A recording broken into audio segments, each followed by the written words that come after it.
Hello there, and welcome to the Get French Football News Preview Show. I'm Nathan Staples, and joining me this evening is Adam White, running too deep tonight. Let's dive straight into some Ligue 1 news, and starting actually with Europa League football for a Ligue 1 side, and that's Bordeaux, who ended their trip to Belgium against Ghent with a 0-0 draw, but not without consequence. Jules Koundé saw himself sent off after two bookable offences in the final moments. Back in domestic news, Mario Balotelli will be staying with Nice this season, with Nice president Jean-Pierre Rivière revealing that he's turned down a big money move to China, with talks with Marseille eventually breaking down over agent fees. Other moves in Ligue and Jason Denayer from Manchester City has joined Lyon on a 4-year deal worth a reported 6.5 million euros. The Belgian Malad is going to be their new star defender. We'll see if they bring in Ruben Diaz as well, but they do bolster their back line before the deadline. And Antoine Kombouaré has extended his contract with Guingamp. He'll be remaining their manager until 2020. And that's all for now. But remember, for all the latest in the world of French football, head on over to our website at www.getfootballnewsfrance.com and follow us on Twitter at GFFN. We'll start tonight with that game that happened just a few hours ago, Adam, between Bordeaux and Ghent. 0-0 draw is not the worst thing to take away from home, but without Koundé for the next game as well, with them already having a bit of a worry about depth, along with the minor crises that they're having, at least anyway. Is that a little bit of a disappointing result heading to back home without an away goal at least? I think it's sort of somewhere between disappointing and acceptable. I think when you look at first of all, coming to this game, I kind of felt that Bordeaux would be tough, and that's the way it turned out. It was a very tight game, and Ghent to be honest, should have won the game. But looking at Ghent's team, I kind of felt that Bordeaux, pound for pound, were the better side, and perhaps played a little bit too conservatively, given the difference in strength in the teams. Obviously, it's a European away leg, so that's perfectly reasonable. But it's still a game, I think, overall, at least a tie, I think Bordeaux will be expecting to win. And they honestly deserve to lose this game in the last sort of 10 minutes. Nothing much happened for the first 80, but then for the final 10, Costa made a few very good saves, Ghent hit the post, and honestly, with the better side throughout and had most of the ball.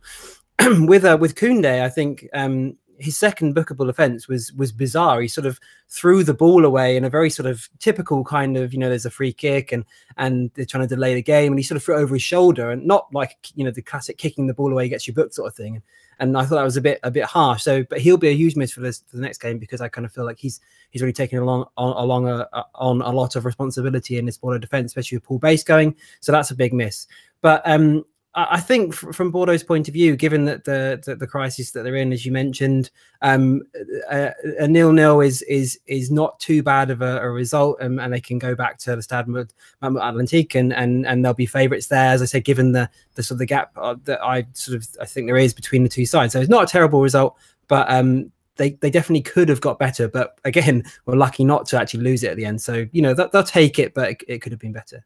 And their passage to the Europa League will be important, maybe not just to the board and anyone incumbent, cough, cough, Thierry Henry, cough, cough, but we'll wait and see on that, really, because that's going to be a difficult second tie, especially if someone does come in between now and then. Let's go on to the meat of tonight's show and the Ligue 1 games coming up, and some interesting games with storylines weaved in because of results that happened last week. And let's start with the game on Friday night. Again, Lyon sort of having a Friday showcase for this month, really, over the next couple of weeks. The Friday game last weekend, this weekend, and next weekend as well. But they host Strasbourg this time. But last time out, Adam, it wasn't the greatest of stories. They really struggled against a Reims side that were determined and strong and kept them at bay for long periods and nicked a nice little goal to win out on that one. Will Genesio be disappointed to have already taken that first loss of the season, especially coming against a side that they would have thought on paper should have been a much more easier affair? Yeah, sorry. Ooh. Yeah. I think he absolutely will be, because if we were hoping for any sort of semblance of a title race this season, Marseille and Lyon need to be beating promoted teams, don't they? And with both their results last weekend, you kind of feel that PSG are perhaps already too far ahead, given that they drop points in those sorts of games, which you'd expect PSG to win comfortably. But in terms of the race for the title, I'm being a little bit facetious. It's obviously there's only 3 points between them, so there's plenty of time to go. But in terms of the race for the top four, yeah, I think that those 3 points that you would expect Lyon to take could prove crucial at the end of the year. Although Marseille lost 2, of course, and that race is going to be very, very close, so it'd definitely be extremely disappointing. But I think there's sort of caveats to this, in that Rennes defended fantastically, and they have defended fantastically in both their games so far. And they won away at Nice as well, which is in a very similar style. So there's nothing to be ashamed of necessarily, given how well they've shown they can defend. And they've added Bjorn Engels this week, who I think is a really interesting signing. Was very good at Bruges, and perhaps wasn't necessarily didn't do his best at Olympiacos, but is another very good defender. So they're going to be a very strong defensive unit this season. So 1-0 defeat isn't too bad. But I just felt they lacked ideas would be the more worrying aspect of that game. I happened to watch it yesterday morning, I think, and I just felt that apart from Bertrand Traore, who I felt had a pretty good game, Memphis Depay was very isolated and very quiet. Marion Diaz was very, very quiet. Got 3 out of 10 in the keep the morning after. Hossam Aouar was sort of dragged off after an hour, having not impacted the game at all. And without Nabil Fekir, they look like a different team. So I think for Genesio, yes, the 3 points would be dropped will be a concern, but the fact that without Fekir, they looked like they didn't really have any ideas. So a sort of a very kind of similar game to come with Strasbourg, newly promoted side last season, of course. They will be hoping that they'll be able to unlock them a little bit easier than they did Rennes. But I think although the 3 points dropped to be disappointing, it would be the performance that will worry Genesio more than anything else. Yeah, it was the frustrating thing, wasn't it? For long periods of that game, it just looked like Lyon didn't have the cutting edge to create something that would be a particularly dangerous attempt at goal. I mean, they felt like, especially in the second half, a lot of efforts were from distance. They were sort of trying to do something all on their own. The striking pair like Depay and Traore, although he was a little bit better than those around him, they all felt like they were trying to do a little bit too much. Same with Cornet when he was coming on. Maybe he's sort of still festering for a move and trying to prove himself that way. None of them really worked as a team, which happens a lot more when Fekir is on the pitch. They just seem to be trying to do the spectacular, drag the team back into the game that way, and it just didn't work. And when you play a side that's resolute and sits back, and I thought the forward players for Reims did very well to add to their defensive structure, really. I thought they did excellently, and the fact that they get a decent goal, and as soon as they've got that one and they've got ahead, they've held onto it and gripped onto it as strongly as they can, because Lyon really didn't have to do much defending after that, at least anyway. But a terrific result for them. But it does not, like you say, with the result, they're probably a bit happy at the end. I don't think they'd ever thought they'd catch PSG, but the fact that other teams around them have dropped points, especially this early start of the season, it's probably not as bad as it would be. But a team that's unbeaten, at least compared to Lyon, is the team they're facing in Strasbourg, who will be more of an attritional side, let's be brutally honest, really. But they've also had a bit of fortune in their first couple of games. A couple of red cards that on another day, some people may argue that one, maybe even both of them, may have not been really red cards. They got a good solid win against the Bordeaux side in crisis. They obviously almost held on against Saint-Etienne as well last weekend until the goal late on as well. They've been decent, but are we maybe a couple of games out from really assessing what Strasbourg are, given that the last 2 games have been early red cards? Yeah, I definitely think that their results so far have been completely characterized by those two sendings off. And they're both for this kind of the same thing, weren't they? Sort of Pablo last man against for Bordeaux, dragged down Ajorque, and then Da Costa getting the wrong side of Subotic against Saint-Etienne. And I kind of feel like they were both sort of fair enough, and you have to give credit to Strasbourg to some extent in putting opposition defenders in those sort of positions where they kind of felt like they had to drag their forwards down. And so there's something to be said about that. But obviously it's a very minor point. And I think for Strasbourg, those 4 points they've got from 2 games that perhaps they, on another day when 11 against 11 for the 90 minutes, because both those settings were in the first half as well, I think. They might have lost both those games, and they're a team that you would expect to be in the bottom third of Ligue 1. And obviously, I think the relegation fight's going to be extremely tight this season. There are 8 sides, 9 sides that could be there on the final day, even as we had in 2011, where there was sort of 8 sides that could have, were in sort of the bottom 12, the bottom 8, sorry, could have been got relegated. And Monaco actually got relegated in the end. So there could be another situation like that. And Strasbourg, those 4 points could be the difference between being in that fight, perhaps if it's that close, or being mid-table, given how tight below the top 4 is. So I think that they'll take those points, very gladly. But when you look at their fixtures to come, this game against Lyon is another very difficult game. And I think it's going to be, as you said, there's 2 or 3 more games before we really work out whether those losses of Terrier and Hulu are as costly as they possibly could be.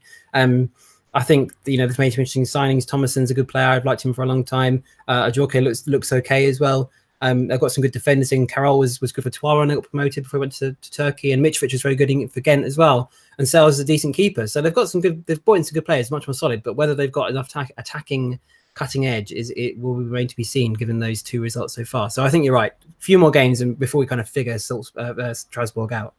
Yeah, especially thinking that not just in the first half of those red cards, they were both within the first 20 minutes. So it's a massive bonus, really. I mean, you would, if you could start like that every week, I think everyone would rip your hand off it. And I like the point you made there, Adam. They've made some good signings. I like Mitrovic. He was the one linked with Saint-Etienne, wasn't he? Yeah. But the medical sort of fell through. I like him, and I like that they've done just a little bit of under radar business for that kind of thing. They've obviously kept a couple of players. I think Da Costa, now he's playing more regularly, seems a good choice as well. Obviously caused the red card in the Saint-Etienne game. But the thing that worries me, at least anyway, the Bordeaux game was relatively simple. But against Saint-Etienne, Levy still had plenty of chances, really, to say they were down to 10 men. They didn't really control the game as much as they would have liked to, which then eventually led to the equaliser late on from Maktar Gueye. But it's just difficult to gauge them at the moment. They had a really awkward start to the season when you looked at it on paper, thinking Bordeaux, Saint-Etienne, Lyon. They also have Nantes as well next weekend as well, which isn't, well, at least on paper before the start of the season, wouldn't have looked too great. But getting 4 points, like you say, is the main factor that they'll be pleased about. But it'll be strange to see how they now match up against a side like Lyon, and that's why perfectly we can go into our predictions for this one. Adam, what do you think the score will be? I think Lyon, maybe with Fekir off the bench towards the end. They won this game early last season quite comfortably. It seemed to be about 3 or 4 now. So I think 3-1 perhaps, Lyon. Yeah, I'm thinking 2-0 Lyon. I think at the moment we're not quite seeing the real Strasbourg yet, or the real Lyon, really, to be fair. They were a bit tame in their first game, weren't they? But hopefully they'll sort of come out of their shell a little bit in this one, and let's see, with the home crowd on a Friday night against a team that maybe have had it a little bit easier than they would have expected to, getting a little bit of a test. On to the next game. This one is another intriguing one. I wanted to bring in 2 sides that we've not really talked about too much this early part of the season, and that is Montpellier and Saint-Etienne. Let's start with the hosts, Adam, who got off to a not so great start by losing at home to Dijon, but have recovered with a 2-1 win against Amiens last weekend. A little bit difficult to judge again. There's been a lot of changes there, a lot of personnel going out or not being used at the moment because they're looking for moves away. But they've brought in a couple of players. Delors in, and we know Laborde is joining as well. Obviously instigated the sort of loss of Poyet at Bordeaux. But what do you think to this team so far? They've not quite been as solid as they have been. They've conceded 3 and scored 3, so it's not quite been the bar, or the wall that it was sort of last season. But do you think they're a side that can still compete, or do they feel like they're going to be more of a mid-table side this season?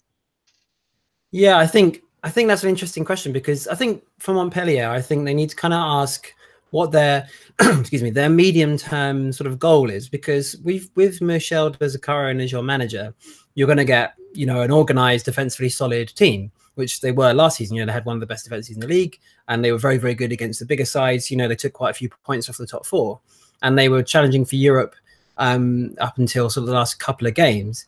Which was you know, better than perhaps Zakarian's done with Nantes, and obviously Reims were in Ligue 2 at the time when he managed them last season, or season before last now. But is that the ceiling for the Zakarian Ligue 1 team? And it kind of feels like it might be.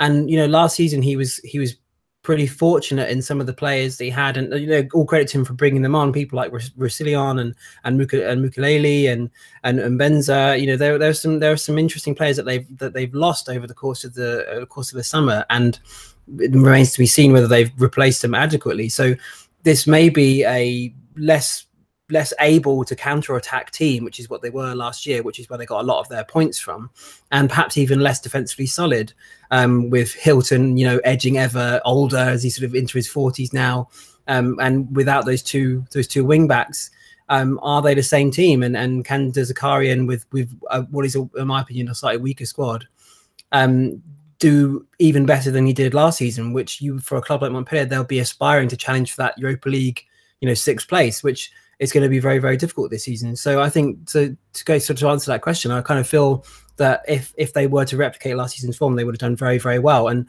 more to the point, is De Zakarian capable of replicating last season's form or better? I'll argue possibly not, given his previous record. So it'd be interesting to see whether, if they get to the end of the season, finish 14th or even sort of, you know, lower mid-table, is that enough? And can De Zakarian give them any more? So I think this is a key season for him as a manager as well, as a result, because if it goes the wrong way, then perhaps he's kind of being typecast as this Sam Allardyce of Ligue 1. You know, he'll keep you in the division and defend really well. But apart from that, what else can he do? And if he's going to take over a mid-table side like Nantes or Montpellier that have aspirations of European football, perhaps he's proven that that's sort of beyond him. So an interesting season overall for them. And I have a feeling they might not live up to last season at all. And that's the interesting thing. You think you make a great point there. Where do some of these mid-table sides see themselves? Do Montpellier, who have won a title within recent living memory, you know, it's not too long ago that they were pushing towards that sort of degree. Do they want to be heading towards Europe again? Do they want to be just a stable Ligue 1 side? It does seem like under De Zakarian, and it's something we've mentioned before, really, that you've sort of got to go with a push and the shove, really. And looking at the team really now as well, with players like Roussillon and Nori Mukiele obviously having left both to Germany, ironically, that they were the sort of X factors in this team. And looking through the squad, other than maybe Elise Skirian, maybe someone you might point to, is there really an X factor in this squad? I know Florent Mollet scored a tremendous goal, really, and had a excellent season at Metz last season. They're hoping they maybe can get something out of him, but again, they're throwing strikers at it again. I mean, Delors has got an assist at least so far, but has not scored for a long while. Laborde, can he be a main man who's going to grab you the 15, 20 goals you need? I don't know. They're also maybe even looking at moving on Giovanni Siho, who seemed to have a relatively good season last season for the first time in a long time, really, and they seem eager to move him on for whatever reason. It does seem like they're not quite sure what direction they're wanting to go in, both with the team and where they want to go play-wise, and I think that does start to worry you if you're a Montpellier fan, because you look at the season ahead, you look at the form, especially of some of these smaller teams to start off with, the promoted sides and Dijon, who we'll come on to in a little bit, performing well again. You start to think, are they the team that sort of may sort of have been safe last season and gone over expectations and maybe sleepwalk themselves into a relegation battle if they're not careful? But maybe just about have enough. We'll see how they sort of get on into this game, because this is going to be the interesting one, because they face a Saint-Etienne side that looked really good on the first night. I thought they looked really good at the first weekend, and then obviously it's not been quite as positive, with obviously the early red card being a massive factor in the second one, really, Adam. But they have a decent squad. They've got kept the manager they wanted in Jean-Louis Gasset, even though there was rumours that they were trying to move on. They've had a decent window, brought some interesting players into the squad. But what do you think to them overall? I mean, especially going forward, I'm thinking with Cabela joining permanently, Dione coming back and scoring on his return as well, Wabi Kazri coming in after that successful loan spell at Rennes. What do you think to their options going forward now? Because that was always the worry, but with someone like even Maktar Gueye coming on and grabbing a goal, do they feel like they have just more options in those attacking areas than last season or even the last couple of seasons, really? Yeah, I think that's a really sort of a really good point. And Saint-Etienne, sort of when Gautier was in charge there for 8-9 seasons, they at certain points they were capable of scoring goals. When they had Aubameyang and had a few good attacking players, but they sort of retreated into sort of Gautierism as they went through his tenure and became very, very workmanlike and very sort of mundane, and we eked out results, but were very, very boring. And I think that Gasset, he's something that he's really made an effort to, is to bring in more, as you said, more attacking options and to give them more sort of vibrancy going forward. And I definitely think he's managed that. And keeping Cabela is something of a coup.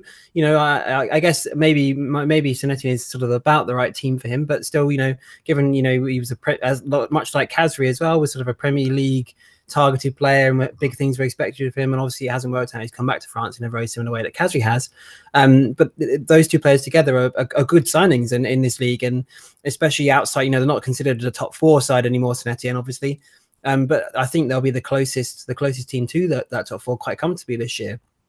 In terms of their forwards, it looks like Robert Berich might be on his way relatively soon. I saw one of the Saint-Etienne fan websites said this morning actually that he'd been offered to 22 different teams, which kind of says quite a lot about his form. Although I think maybe that's a little bit harsh, because I think he's had so many bad injuries, keep him fit, and he actually probably would score a decent amount of goals. But the big story really is Dione. He was absolutely terrible last season before they loaned him out to Bristol City, and then didn't do much there. But he's been really good in pre-season. He was brilliant in the first game, assist and a goal against Guingamp, and looks like the player that they signed a year ago. It's just taken him a year to sort of sort himself out. And then, Kevin Monet-Paquet is a bit of a steady Eddie in there as well. Hamoun going to be injured for a little bit, but I've always liked him. And they're talking about George Kevin Nkoudou from Spurs coming in. And, if you look at a team with Kazri, Cabela, Dione, Hamouma and Nkoudou and Monet-Paquet in reserve, that's a good attacking team in this league, that will score a lot of goals. And considering they're already defensively solid from the sort of the Gautier era, kind of left over in a sort of a George Graham to Arsene Wenger kind of style, that that defensive solidity might carry them through. And who knows, they could challenge the top 4 this year. So yeah, a lot of options, and I'm really excited. I've sort of covered them ever since I started on the league, sort of at Football Radar, sort of 5 years ago, 4 or 5 seasons ago, and this is the most excited I've been about Saint-Etienne. They look like they know what they're doing, and Gasset's got a genuine plan, which is great to see. So it's such a big club; it's good to see them playing good football. It's important, isn't it? That you got to sort of entertain the fans as well. And I like that you point out that they've got some sort of a holdover from previous management, at least anyway, in terms of defence. They do look a decent, solid side, although Subotic didn't really help himself last week. But I thought getting Kolo in from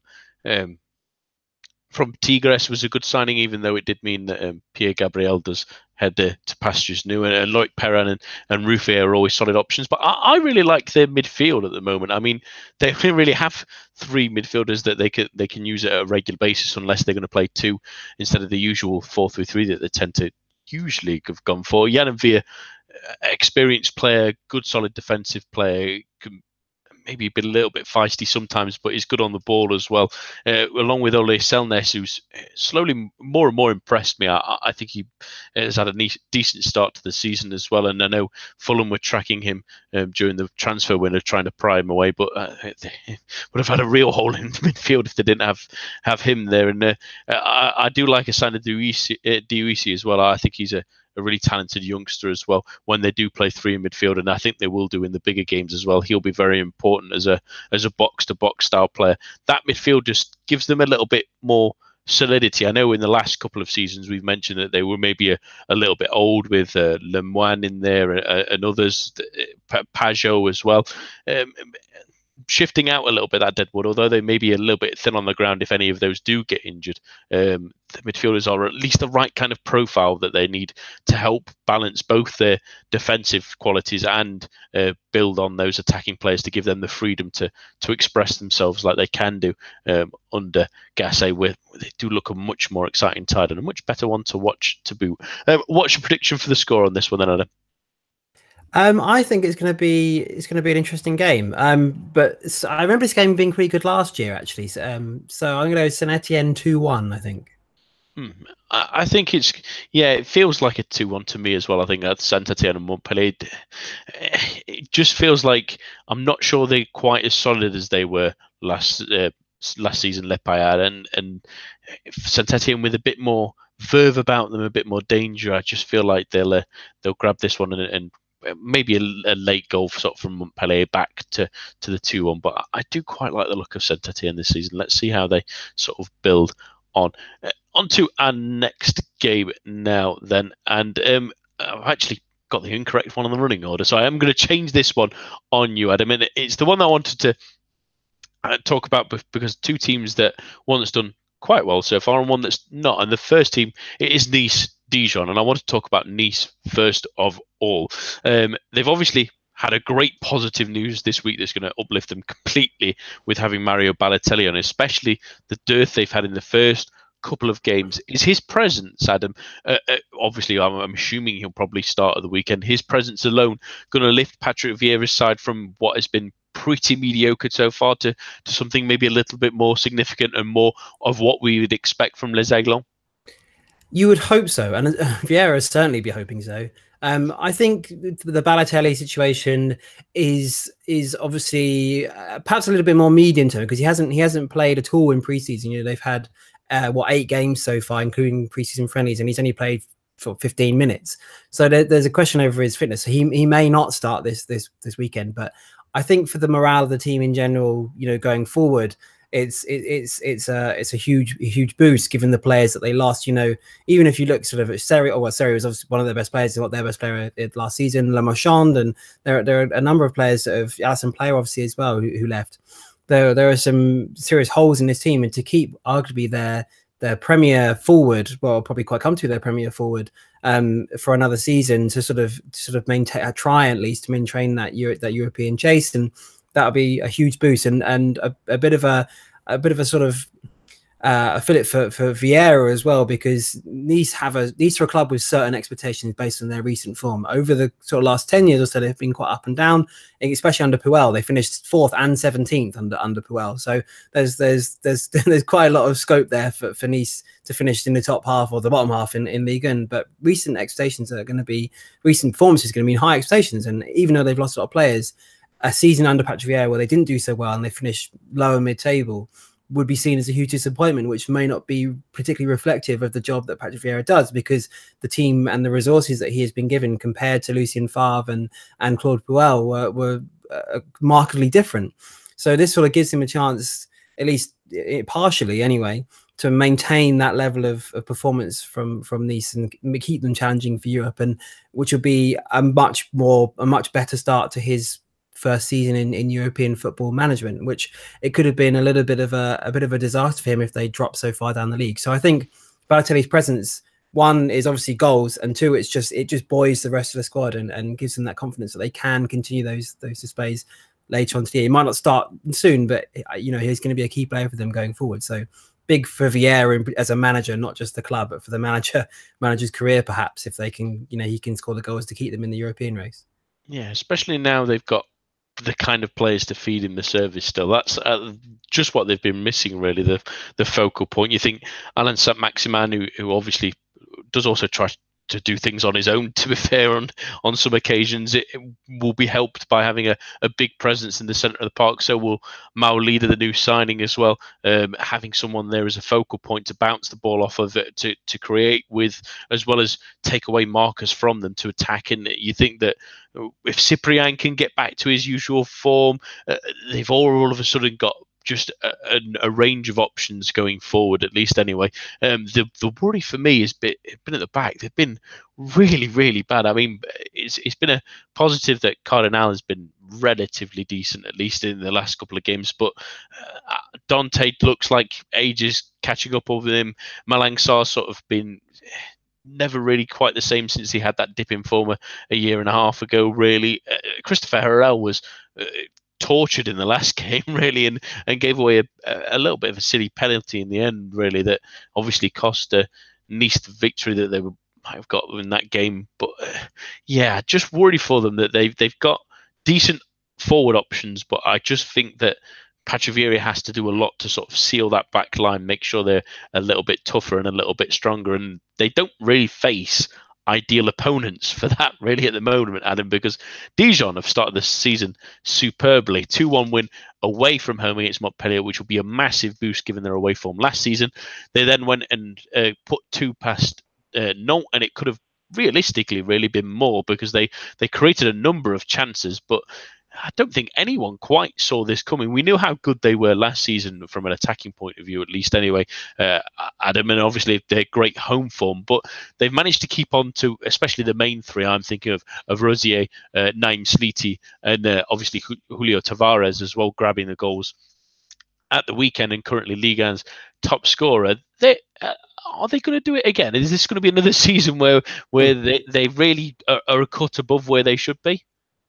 I think it might be. I mean, I think something you said at the end there is interesting. I mean, there was a sense last season that they overperformed a little bit, and having been promoted the season before, and Olivier Delalio perhaps not being the most experienced Ligue 1 coach, perhaps it felt like there was a bit of a not one season wonder. That's a little bit of a sort of a cliche, and a little bit harsh on them, but that they did overperform, and the way they started this season suggests that they are actually just a very, very good team. And given the resources that they've got, they haven't got the same level of investment or of arguably quality than some of the sides that challenge for European places, but they comfortably hold their own against those sorts of clubs. And 2 seasons in a row, if they play like they did last year, and as you mentioned, 2 really good wins, they were more than 2-0 better than Nantes last week. If they do that 2 seasons in a row, then it's difficult to deny that they are a very, very good side and very well organized and very well sort of drilled offensively, if you like, by Delalio. And the win over Nantes came without Said, who only came off the bench, Gorkov, who came off the bench, Amalfitano and Kwan are injured. It was without quite a few of their sort of players that you would expect to be big performers for them. So it just shows that they've got options as well, especially in that sort of midfield area. They could change sort of 5 or 6 in that area around, even if you look at the players on the bench, like Said and even Jordan Murray and Benjamin Geno's a decent striker and to come off the bench. They've got some good players. So I think all credit to Delalio, and if he can produce another season of attacking, exciting, and largely effective football, then perhaps next season he won't be at Dijon. Perhaps he could be at one of the top 6 sides because he's really proven himself. So I think if they do it again, then you have to say that they are performing at their level because they've shown what a good side they are. So all credit to Delalio, and maybe he's a good shout for an outside shout for Lyon manager if Genesio manages to mess things up like he keeps threatening to. That might be an interesting appointment because he'd suit that sort of attacking style. But brilliant so far. You're absolutely right. So let's see how they keep it up. Yeah, I think that's the thing. I think Dijon fans will want us to quieten down a little bit because I think Delalio has done a fabulous job. He obviously did last season, but the fact that it's sort of maintaining its momentum this season without those players you mentioned, because Kwon Chan-hoon was a massive part of it, and when he wasn't, Amalfitano would be, or Sam Maritano has not played an enormous amount either. You think that someone must have been surely sniffing around the players like Naim Sliti. We know there's been a lot of rumours around Valentin Rosier, who's I thought was tremendous again at the weekend, going down that right back role. They're a really good team. They just know exactly what they want to do, and that's just play football. And I was mentioning, I don't know if you heard on Monday that your recommendation to watch Nîmes was definitely well heard, and I'm circling the point on my calendar. And I'm sure a couple of people will be, but not everyone will be circling Dijon versus Nîmes. When that is on TV, or if I can find somewhere to watch it, I would definitely be watching that game, because at the moment it could be a real between two sides that we don't get in Ligue 1, which is attacking football, and that's why Dijon are really great to watch when they are on TV, ladies and gentlemen. Do go and watch it, because they will put on a show for you, and hopefully that away form that they showed against Montpellier, at least if they can repeat it against Nice, well, what a terrific start to the season that'll be for them. Let's get some predictions on this one then. What do you think the score will be in this one, Adam? I'm gonna go 2-2, Balotelli off the bench, equaliser. I'm gonna be a bit sneaky here and say Dijon win this one 2-1. I just feel like they're gonna have a decent season, and I really worry about this Nice defence. I think that against a good solid attacking team, especially on the counter attack, with Harel not having the greatest pace, with Dante obviously slowing down, I just feel like that Tavares in the middle there with Sleety and others running off of him, it just doesn't really look good for Patrick Vieira's side, but we'll wait and see if they can maybe do something with it. On to our final game, and it is on Sunday evening, involving sides that may be not greatest pleased with their start, shall we say, is maybe the nicest way to put it, and that's Marseille and Rennes. Marseille obviously had a really difficult result in that derby against Nîmes at the weekend last Sunday evening, Adam. They won't be particularly pleased, although at least they got the best goal of the night, at least from Thauvin. But what was missing from Marseille's performance in that one? Was it the fact that they finally had a side that was courageous enough to go at them and attack them and press them high, and they just didn't know what to do with? Or was it simply an off day for Loen? I think that's a really interesting question. I think first of all, there should be a lot of credit given to Nîmes and what they did against Marseille. They pressed them really hard at the pitch. They played with intensity. Denis Bouanga he looked so up for the game. Especially, he was unplayable in the first half. They just looked like it was sort of something they've been waiting for quite some time. Haven't been in Ligue 1 for quite a few years. I think it's 25 years perhaps since they've last been in Ligue 1. And this game just seemed like a bit of a party and a sort of release of kind of joy. They're back in the top flight and they play great football, and they're going to show that. And it kind of had nothing to lose, didn't they? Because if Marseille turn up there and beat them 4-0, no one is surprised, and they go home and say, well, they're the second best team in the league probably, and we've just been promoted, so it's not a huge deal. But they just went and played their football, much like Dijon do and have. And they were arguably just too good for Marseille on the night. Obviously, there's a difference in quality on paper between the two sides. But I thought Nîmes were absolutely brilliant. And you look through their team, and like Umar Buzok hasn't scored yet, and he got 20 plus goals in Ligue 2 last season. Ripar's been absolutely brilliant in both games. Salah Thioub's been fantastic. He's got a brilliant goal in each game. And arguably, they just outplayed Marseille. From Marseille's point of view, though, I think Marseille fans argue that a number of players came back late from the World Cup, especially their defence. This was Kaleta first game for the club and since the World Cup. Same for Rami, his first game since the World Cup. Stefan Donda's first game since the World Cup.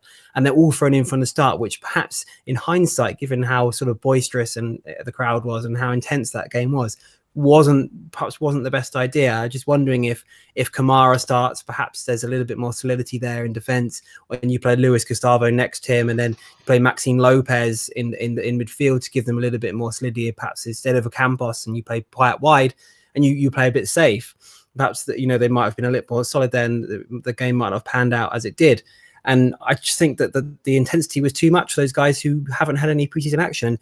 Glesser, although I know our Austrian analyst for Werner tells me he's a very good defender, was all over the place. And Sakai had a terrible game as well. Obviously, also coming back from the World Cup, but arguably at fault for at least one of the goals where he cleared it against Sanson and Thiel ran in to score.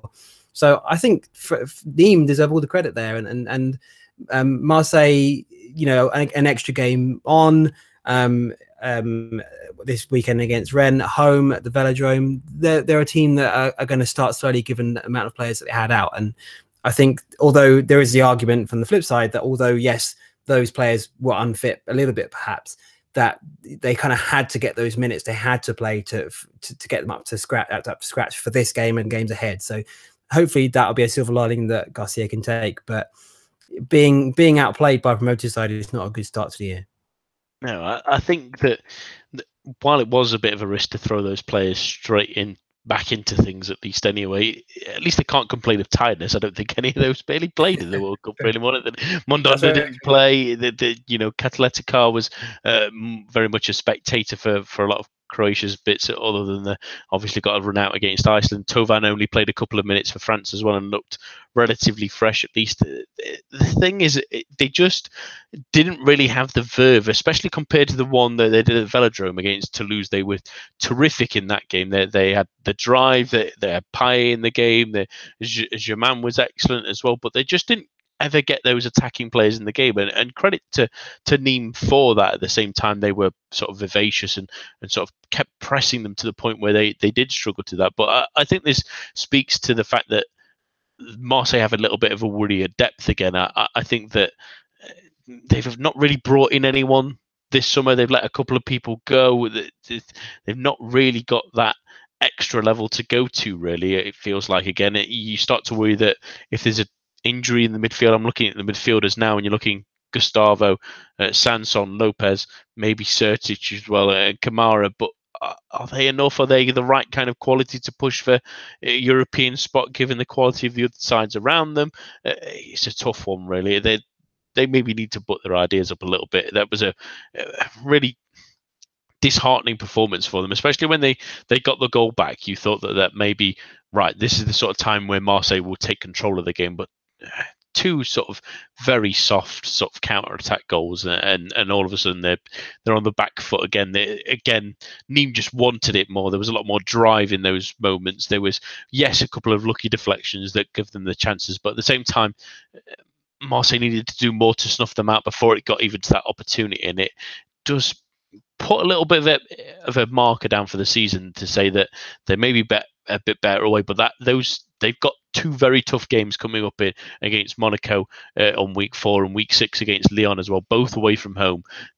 They can't be dropping points there, because the big games were their trouble last season, and if they start losing them as well as those games against sides that they were beating last season, then it's just going to be a massive uphill battle for them, really. And a side that have really, for me, even though they've got 3 points on the board, that have disappointed so far, Adam, is the team they're facing in Rennes. They were okay for about 10 minutes in that Lille game. I remember watching that and thinking that when Grenier grabbed his goal, that they maybe would have gone on and sort of pushed on to win that game, but instead they sort of went backwards instead. And even against Angers, it was an incredibly uneventful game until the last 5 minutes when Sarr did grab the goal that got the winner, which is an indictment on both of them. But at the same time, we felt that Rennes would be a better team this season. They seem to have rounded out the squad a little bit more. They've got a lot of positives to take from last season into this one, with more players available to create and start scoring goals. But at the same, so far, on the evidence of the first 2 games at least, have you been a bit disappointed as well? I think this is a really interesting point, because I think I'm about. Well, okay, the Lille game, I was surprised. For Lille to win that game 3-1, I was pretty surprised by that. I thought that'd be a pretty close game and probably a draw. And obviously, Lille started the season, as they did last year, to be fair, when they beat Nantes 3-0. Started very well. But I'm a little bit cooler on Rennes than perhaps others are. I think that, as you said, that there's a sense that, all right, they lost Nagnon and they lost Wabi Kazri and Perkic as well. That they did round out the squad quite nicely, and they brought a few players in that it could be really, really useful in their Europa League campaign. A little bit more depth in certain areas, particularly De Silva at centre backs. A nice little signing from Caen. And Grenier, I love Grenier. I know he's had so many injury issues, but when he broke through at Lyon, he was a brilliant player. He's still only 27 as well. He could be huge to them. But I think there's a flip side to this, in that Kazri was perhaps more important to them than perhaps he was given credit for. And all right, Jordi Sibachou's come in, and I liked him when he broke through at Reims before they got relegated, and he could potentially be a very good signing. And Del Castillo was good for Nîmes last year too. Sacco's potentially a good player, so they've still got goals, but have they got a real cutting edge that Kazri provided? I don't know that they do. It's sort of down almost entirely down to Ismail Assar, who was brilliant last week. He was the only good thing about that game against Angers, and he was unplayable at times. He just tore both fullbacks apart. Capel and Monceau were just all over the place. Understandably, he's a very, very difficult to handle player. But I think for Rennes to repeat last year's feat of coming fifth with that squad, and particularly for having their Europa League run, which your Ligue sides, particularly younger, inexperienced Ligue sides in European terms, which Rennes are, they don't have much European experience of late, has been a real issue for Bordeaux in particular, who a couple of times it's really sort of come back to bite them, and arguably Nice last year as well. They're, getting out of the group, and they've struggled to handle the two together. And I think I was sort of thinking watching Bordeaux today and said, do Bordeaux really want to be in the Europa League? Is that good for the club? There's a takeover coming. Okay, it's exposure and there's money, but will it affect their league form? And I think for Rennes that they would do really well to finish in the top six again this year. For one, because their lack of cutting edge, and two, because I think the Europa League is a much bigger drain on lower top third league sides than it is for like Marseille and Lyon, experienced players and bigger squads. So I'm a little bit cooler on Rennes than perhaps others might be, but I still think they've probably disappointed so far. They were lucky to beat Angers last week. Without Sarr, they wouldn't have won that game and deservedly lost to Lille. So disappointing, yes, but there are caveats to their season, and it's interesting to see how it plays out.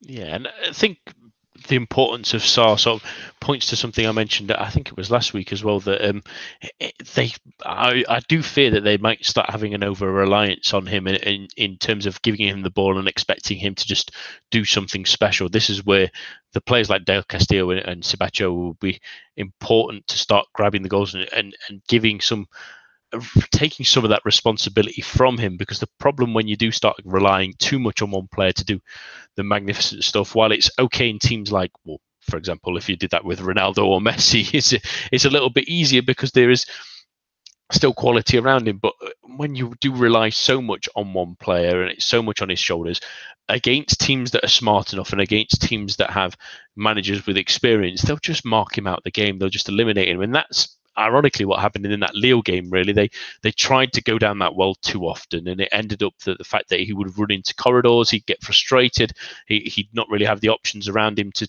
play off of with these kind of games. And that's what I worry about this game, really, that Marseille have a good manager in Rudy Garcia, and he'll probably not be starting Hiroki Sakai. I wouldn't have thought against Sarr, because he's maybe a bit too gung-ho, and you think that maybe Paya Sarr there, maybe say to Luis Gustavo, you sit in the sort of slightly to the left-hand side, to the right for Marseille, obviously Sarr operating down the left, and make sure he doesn't cause any damage, because at the moment when you watch Rennes play, it feels like if Sarr's not the one doing the attacking, then you don't really need to have any panic stations just yet. And that's what I fear about this team, and that's why maybe they just need players to start taking advantage of the fact that he is maybe going to get double marked and he is going to get a lot of attention because of his quality. They need to now use that and become a better team for it. And then when they are a little bit stronger, when they are scoring goals in other positions and creating danger, then it will also free up him to do